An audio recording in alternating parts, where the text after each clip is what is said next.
Ephesians chapter 1, verse number 13. In whom ye also trusted, after that ye heard the word of truth, the gospel of your salvation, in whom also after that you believed, you were sealed with the Holy Spirit of promise. Verse number 14, which is the earnest of our inheritance, until the redemption of the purchased possession, and to the praise of his glory. Ephesians chapter 4, verse number 30. And grieve not the Holy Spirit of God, whereby ye are sealed unto the day of redemption.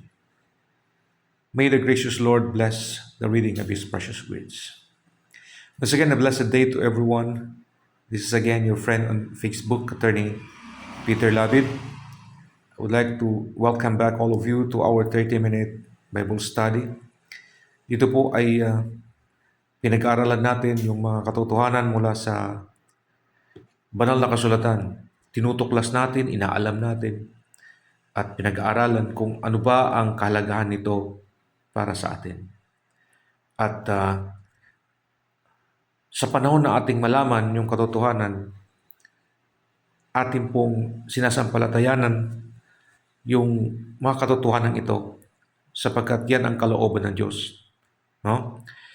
Sabi nga niya doon sa mga Hudyo na mga alagad niya, ang sabi niya, if ye continue in my word, then are ye my disciples indeed. Ye shall know the truth, and the truth shall set you free. Sa John chapter 8, verse number 31 and 32. Well, ang ating pong tinatalakay ay patungkol po sa mga dahilan kung bakit yung kaligtasan na ginawa ng Panginoon sa kaluluwa ay hindi na po nawawala. No, the salvation of the soul is not lost and cannot be lost. No, ano ba yung mga nakasulat sa Bible na mga dahilan or mga the proofs, no? Mga patotoo at mga patunay na hindi na nawawala yung kaligtasan na yun na ibinigay ng Panginoon sa bawat isa na nagsisisi at sumasampalataya sa ating Panginoong Kristo.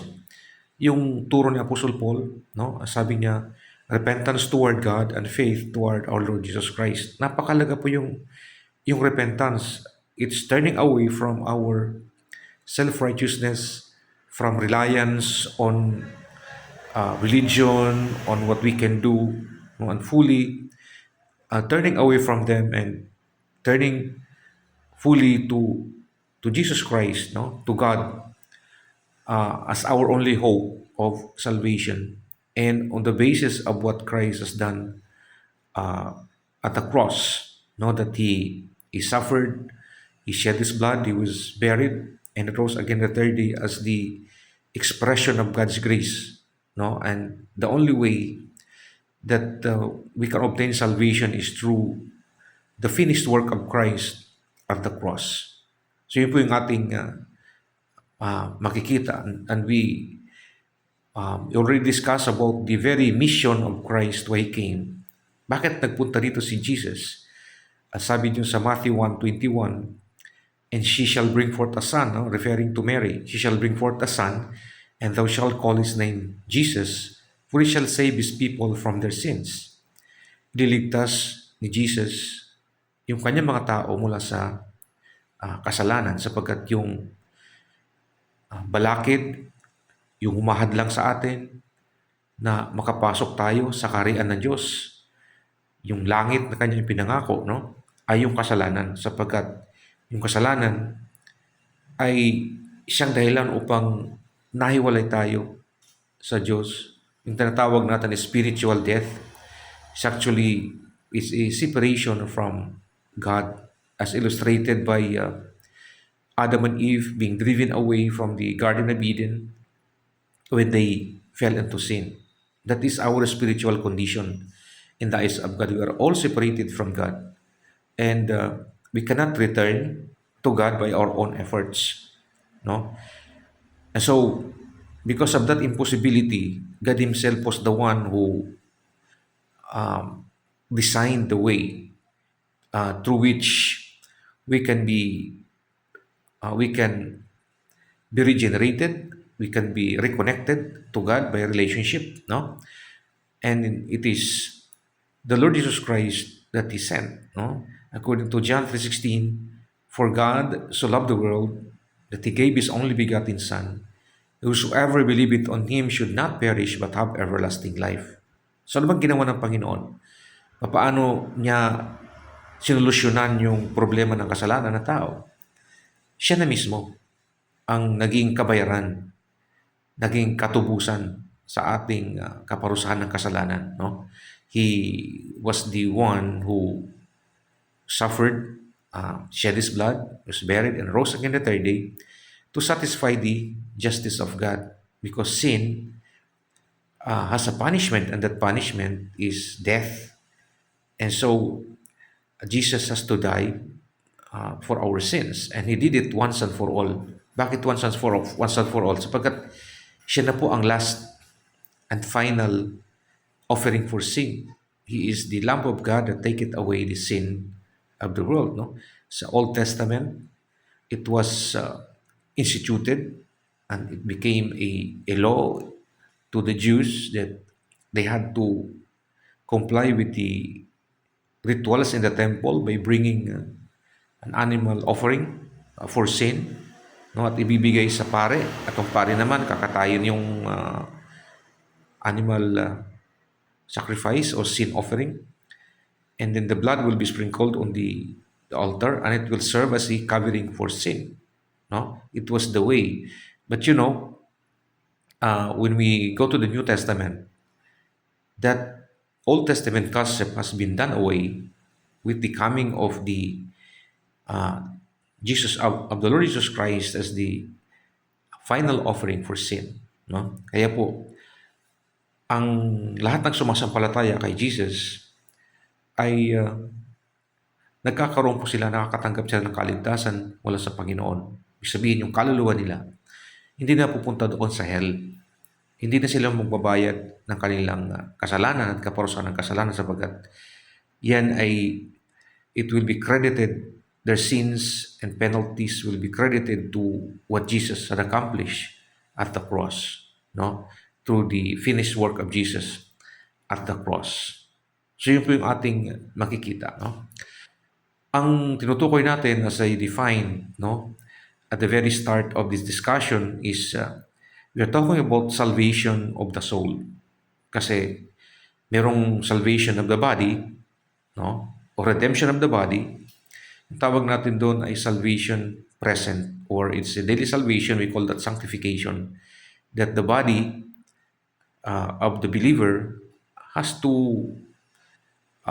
experience a daily victory over sin, over self, and over the devil, no, in his daily battle, in his daily life. So it's a day-to-day salvation, depending on who will take control in the life of a believer. But we're not talking about this salvation, daily salvation. No, we're talking about the salvation of the soul, which is a one-time transaction with God. No, and then there is also another salvation, which is the redemption of the body. Kasi yung iniligtas ng Panginoon ay hindi naman katawan. Ang iniligtas ng Panginoon, bakit siya nagpunta dito, ay upang iligtas yung kaluluwa, hugasan yung kaluluwa, tubusin yung kaluluwa, no? Hanguin yung kaluluwa mula sa kasalanan at kaparusahan ng kasalanan. Yun ang kanyang ginawa. That's what we call that salvation from the penalty of sin, no? Not salvation of the body from the daily affairs of life, where we sometimes fall into sin, no? And we're not talking about the time when Jesus will come and will change our vile bodies, replace it, replace our vile bodies with incorruptible body. It's we call that salvation in the future, which is the redemption of the body, wherein Jesus will replace our sinful flesh with incorruptible body. No? But here we are zeroing in on the salvation of the soul, na kung dumating ba yung kamatayan sa atin, saan ba pupunta yung kaluluwa natin? Sa hell ba o sa langit? No? Sapagkat meron pong pinupuntahan yung ating kaluluwa. We call that eternity. No? We travel, we journey from material to immaterial, no? To physical to spiritual. The spiritual realm in the afterlife, which Jesus came to secure, no? Gusto niyang masiguro.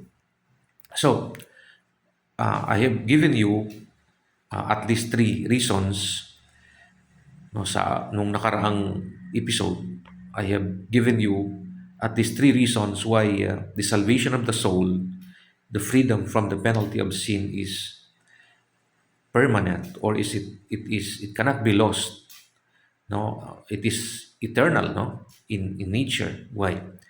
Because it pertains to eternal position in Christ. Being in Christ is an eternal position, no?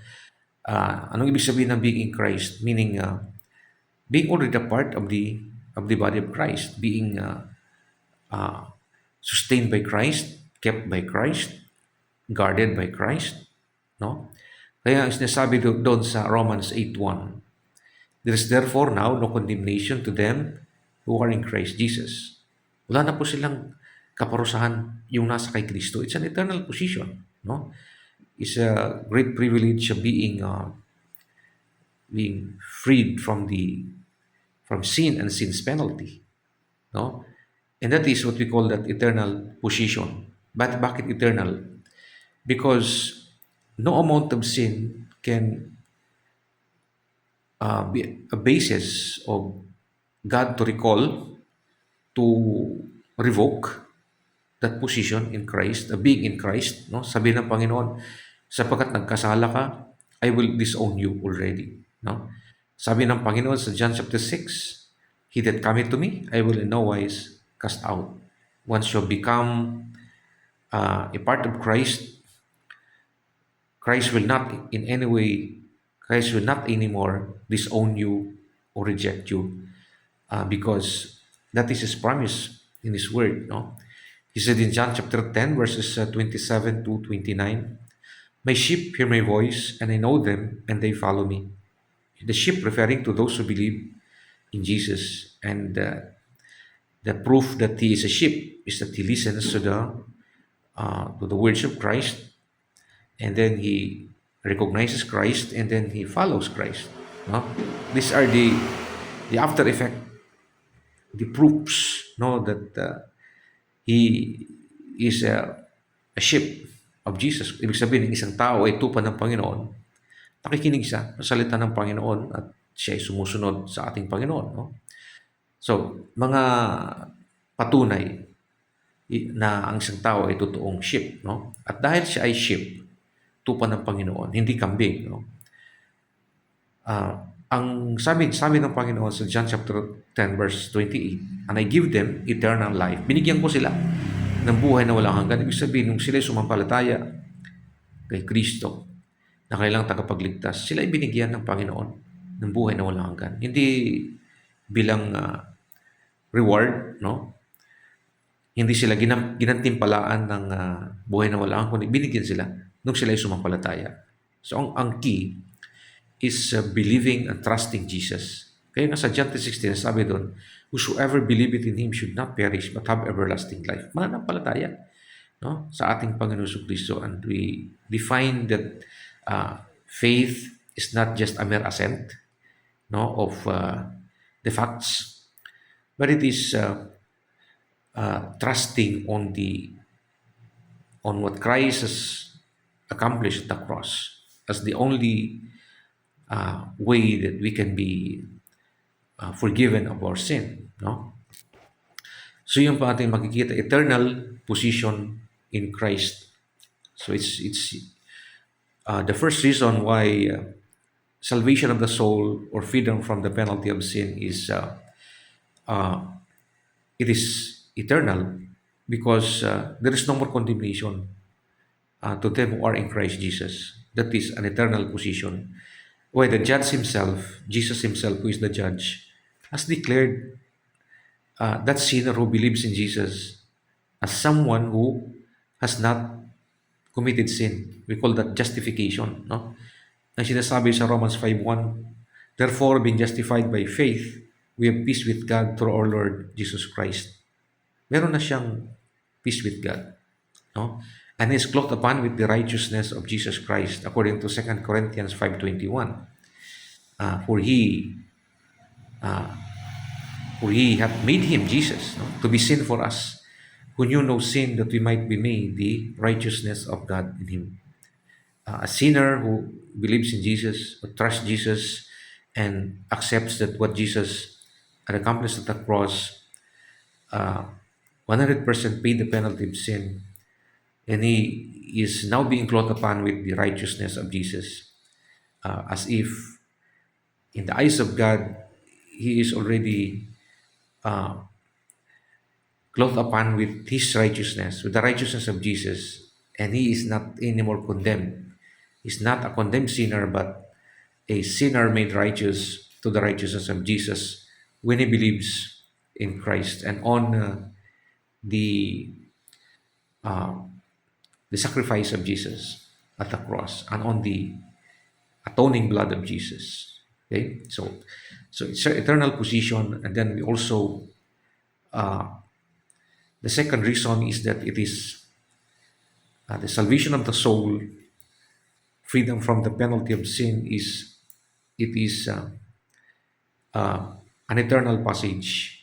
Lumampas mula sa kamatayan at naangkin na niya yung buhay.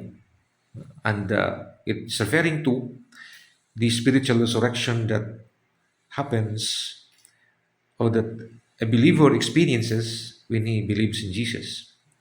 Ayon doon sa Ephesians 2:1, no? And you hath he quickened or made alive. Binuhay kayo ng Panginoong Kristo. And you hath he quickened who were dead in trespasses and sins. No? And it's Jesus who makes that spiritual dead person to be made alive. No? Hindi naman ibig sabihin na yung spiritually dead ay hindi na siya makakarinig, hindi na siya makarespond to the word of Jesus, to the call of Jesus. No? He has the ability na nasa kanya sapagkat yung ibig sabihin ng spiritually dead person is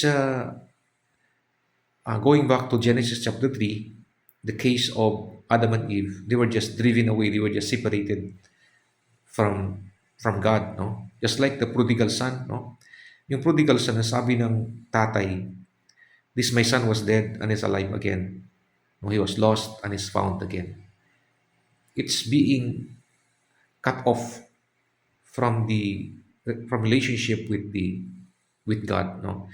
That is what is meant by spiritual dead, no? Spiritually dead person. But when a person hears the gospel, the preaching of hope to the death, burial, and resurrection of Jesus, and he realizes through the conviction, revelation of the Holy Spirit, meaning that he is made to know through the ministry of the Holy Spirit that he has no hope uh, within his own sphere, no? Meaning he has no hope of eternal life by his own efforts, and it is his only hope is Jesus and his finished work at the cross. So, ginagawa niya, nilalagay niya lahat yung kanyang pananalig at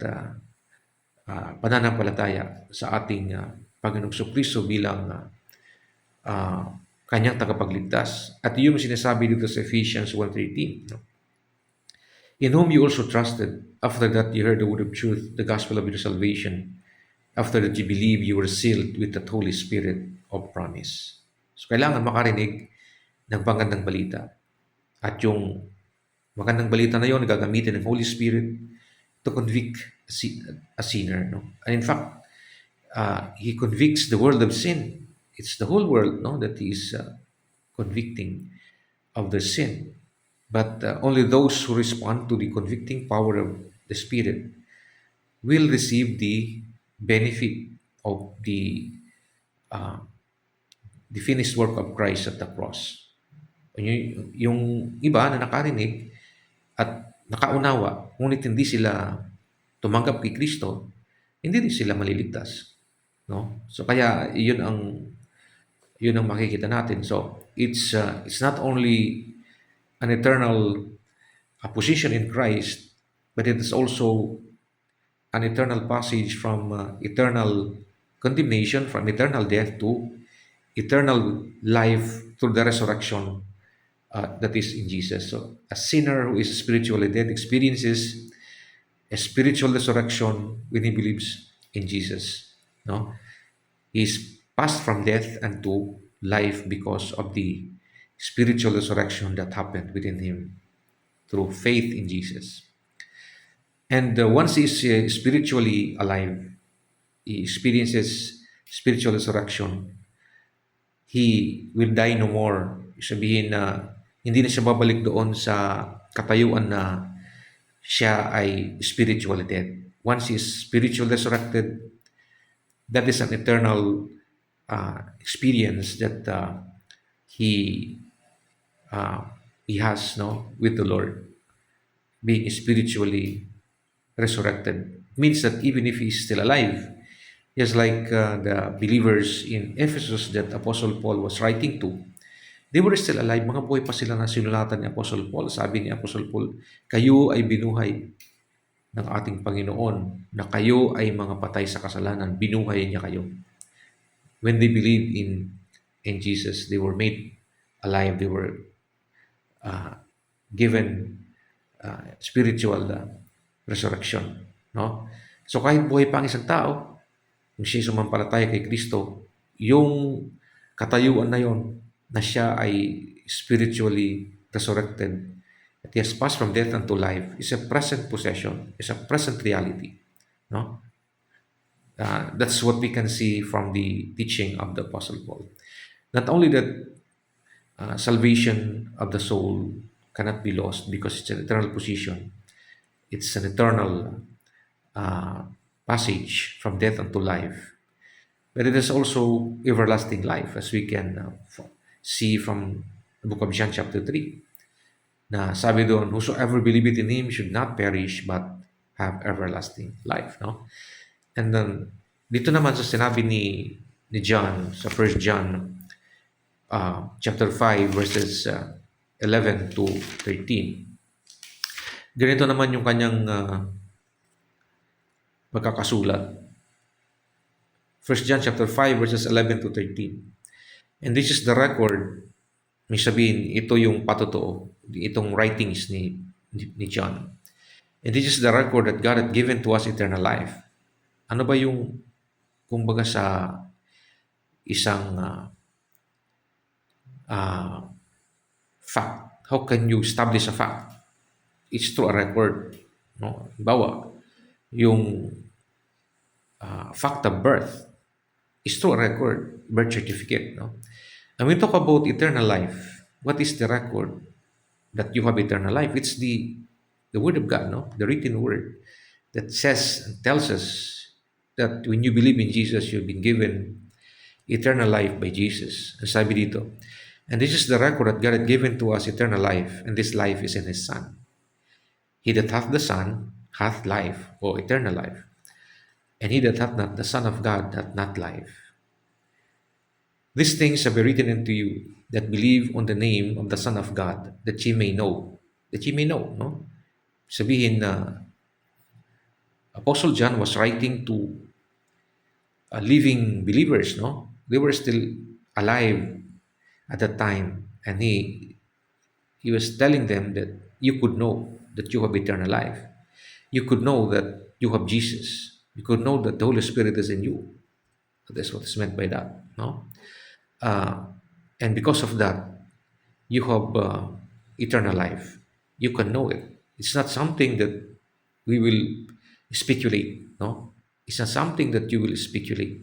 Speculation has no place in salvation, no? Hindi po pabara-bara, hindi po hit and miss. Yung kaligtasan ay binibigay ng ating Panginoon. Ito ay siguradong kaligtasan. At ang patotoo ay ang banal na kasulatan na binigyan niya tayo ng buhay na walang hanggan when we believe in Jesus. He that hath the Son. Sabihin na, siya na pinananahanan ng Son through the Holy Spirit, no? Ay meron silang buhay na walang hanggan. Sapagkat yung buhay na walang hanggan ay nasa Panginoon, nasa kay Jesus. Sabi sa Romans 6:23, the wages of sin is death, but the gift of God is eternal life through Jesus Christ our Lord. Sabi ni Jesus sa John 14:6, I am the way, the truth, and the life. No, ako ang buhay. Kaya kung meron tayong Kristo sa ating buhay, meron din tayong buhay na walang hanggan sapagkat hindi mo pwedeng paghiwalayin si Jesus at saka yung buhay na walang hanggan. No? And then the fourth proof that the salvation of the soul is cannot be lost. No, number one, because it is an eternal position in Christ, because it is an eternal passage, because it is everlasting life. The fourth reason is it is an everlasting redemption. No, walang hanggang katubusan. We talk about walang hanggang katubusan. It means that the saved person cannot anymore be enslaved, cannot anymore be yung maagaw, hindi na siyang maagaw yung kanyang redemption, the fact that he was redeemed by Jesus through His blood. Ayon doon sa Ephesians 1:7, nasabi doon, in whom we have redemption through His blood, the forgiveness of sins. Yung ibinigay ng Panginoon bilang redemption price. No? Kumbaga sa isang tao na hinostage, no? At sabi ng hostage taker na kung gusto niyong mapalaya ang tao na ito, kailangan niyo magbayad ng 10 milyon. No?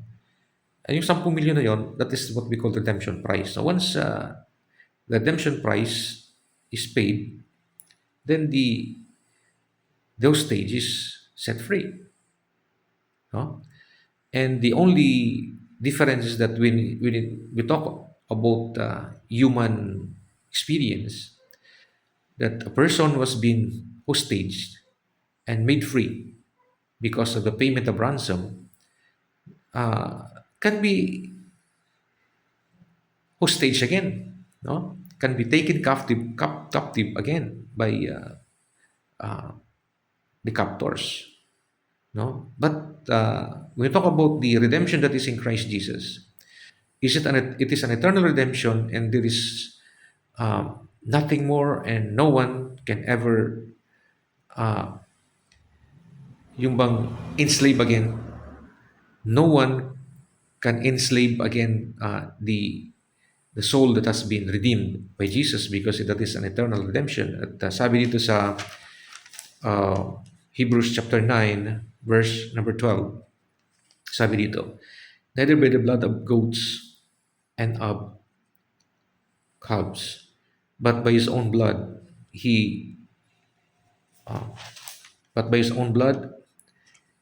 entered once into the holy place, having obtained eternal redemption for us, walang hanggang katubusan. At ang ginawa ng Panginoon ay dinala niya yung kanyang dugo doon sa tabernacle in heaven, and He offered this blood in the holiest place in heaven, and there's no need for a high priest to go there to offer again a blood offering for himself, for his own sin, and for the sin of the people, because Jesus did it once and for all. No?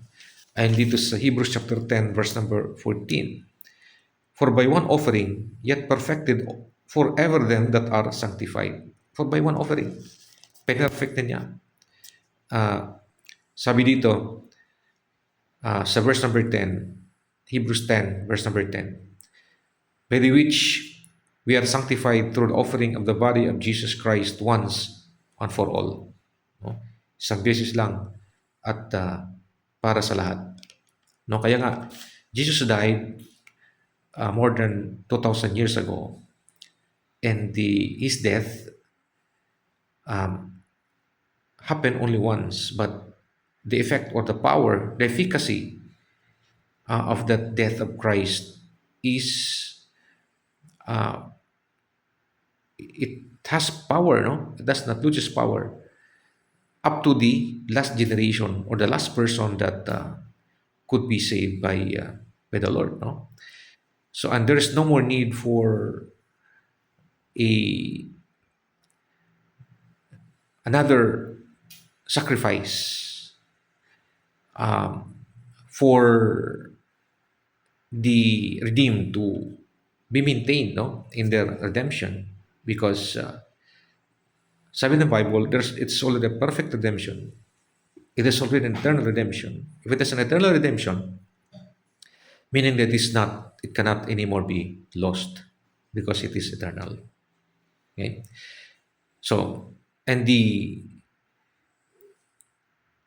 next proof that the salvation of the soul is it is eternal and cannot be lost because it is an eternal position in Christ. It means it is eternal passage from death unto life through spiritual resurrection. It is everlasting life uh, by accepting Jesus and being indwelt by the Holy Spirit. No? And then it is an eternal redemption. No? And the fifth that we will tackle today is about it's an eternal justification. Sabi dito sa verse number sa Romans 5:1, therefore, being justified by faith, we have peace with God through our Lord Jesus Christ. When we talk about justification, it is an act of God uh, in declaring a sinner as if he has not committed sin. Look at Apostle Paul. Sabi ni Apostle Paul, I am the chief of all sinners, but by the grace of God, I am what I am. Not because of his religion, not because of what he has done, but because of his faith in Jesus, that he was uh, declared righteous. When he believed in Jesus, he was declared righteous. Kaya nga sabi niya sa Philippians 3:9, and we found in him not having mine own righteousness which is of the law, but which is through the faith of Christ, the righteousness which is of God by faith. Yung word righteousness and justification ay parang inseparable terms, inseparable experiences. No, because once you are declared justified in the eyes of God, you will be clothed upon with the righteousness of Jesus. Sabi din sa 2 Corinthians 5:21, for He, no, ang Diyos, no, had made Him, Jesus, to be sin for us, who knew no sin, that we might be made the righteousness of God in Him. Sabihin na tayo ay dadamitan ng katwiran ni Kristo kung tayo siya sampalataya sa Kanya. At dahil sa katwiran na yan ni Kristo, ang nakikita ng Diyos ay yung katwiran ni Kristo, hindi na yung ating katwiran. Not our self-righteousness, but the righteousness of Jesus. Kaya nga sabi niya sa Bible, sa Titus 3:5, not by works of righteousness which we have done, but according to His mercy, He saved us. No? Sa pamamagitan ng biyaya ng Panginoon, tayo ay niligtas. No? By the washing of regeneration, ibig sabihin na tayo ay ginagawang mga anak ng Diyos, and renewing of the Holy Ghost. Sabihin na tayo ay nakakatanggap ng banal na Espiritu upang manahan sa ating mga puso. No? At yan ang patunay na tayo ay inaring ganap na ng Panginoon at tayo ay kanyang dineclare na justified in the eyes of God. Just like a judge that says, you've been justified from all your wrongdoings. And Jesus being the judge, and the judge declaring a sinner righteous. Sabi nga sa Romans chapter 8, na sinasabi dito, kung ang Diyos ay ang judge, sabi dito, who shall lay anything to the charge of God's elect? It is God that justifieth. Who is he that condemneth? It is Christ that died, yea rather, that is risen again, who is even at the right hand of God, who also maketh intercession for us. Sabihin na, yung judge na mismo nag-declare sa isang makasalanan na sumampalata kay Jesus na he is already justified and clothed upon with the righteousness of Jesus. Sino pa ngayon ang mag-aakusa? Sino pa ngayon ang magsasabi na ang isang tao na justified, na pinawalang sala ng Panginoon, na siya'y makasalanan, na ang judge mismo nagsabi na hindi ka na makasalanan sapagkat sumampalataya ka sa akin. No? So it is an eternal justification. Once a person believes in Jesus, he cannot anymore be condemned. He cannot anymore revert into that status of being a condemned sinner.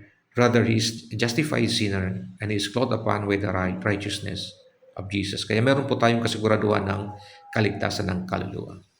Napakarami pa po tayong dapat i-discuss, no? Pero sadyang naubusan po tayo ng oras. Tayo ibabalik muli sa sunod na ating segment upang ipagpatuloy yung ating tinatalakay na ito patungkol sa mga patunay na mula sa salita ng Panginoon ang kaligtasan ng kaluluwa, the freedom from the penalty of sin is eternal. Hindi po siya nawawala. Walang katapusan po ang turo ng Bible na salvation of the soul. Ito po yung kaibigan, ang tagapagturo ngayon si Atty. Peter Labin, nagsasabi na God bless us all, God bless the Philippines, God bless everyone. Amen and amen.